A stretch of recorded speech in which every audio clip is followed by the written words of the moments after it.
একটা হচ্ছে আওয়ামী লীগ আমলে আইন সংশোধন কোনো রাজনৈতিক দল নিষিদ্ধ করা আইন করে নাই। সংবিধান সংশোধন করে বলেছিল রাজনৈতিক দলকেও শাস্তি দেওয়া যাবে, তারপর তারা আইনে কোনো বিধান আনে নাই।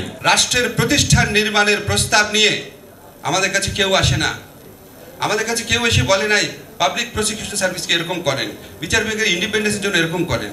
আমাদের কাছে তথ্য আপা থেকে শুরু করে সমস্ত আপা ভাইরা যারা আছেন সবাই হচ্ছে নিজেদের দাবি, ব্যক্তিগত দাবি।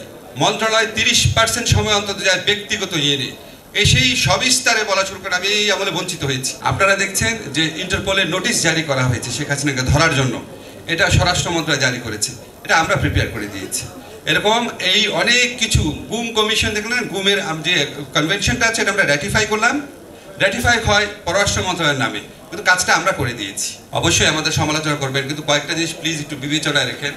একটা হচ্ছে আমরা সম্পূর্ণ ভাঙাচোরা একটা প্রশাসন, পুলিশ, বিচার কাঠামো নিয়ে কাজ শুরু করেছি। যে দেশের পুলিশের 80% থাকে একটা দলের, একটা সাবেক ফ্যাসিস্ট দলের নির্যাতক বাহিনীর অংশ, এবং যেই পুলিশ বাহিনীর অর্ধেকের বেশি পালিয়ে যায় 5ই আগস্টের পর, আপনি বলেন সেটা নিয়ে কাজ করা কি সোজা কথা?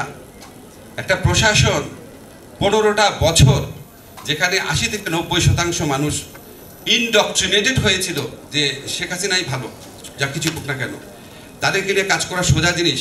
আপনি বলেন তো যে নজরুল ইসলাম খান ভাই আছেন, বাংলাদেশের কোন সরকার এই চ্যালেঞ্জ মোকাবেলা করেছে? আগে জুলাই গণহত্যার যে বিচারটা যেটা আমরা শুরু করেছি, তাজুল কারেক্টলি বলেছে এটা আমরা বদ্ধপরিকর, এবং আমরা আশা করছি এই বিচার, এখানে দেখলাম প্রস্তাবনা বলা হচ্ছে সামনের বছর বিজয় দিবসের আগেই এই বিচার অন্তত বিচারিক আদালতে সম্পন্ন হবে।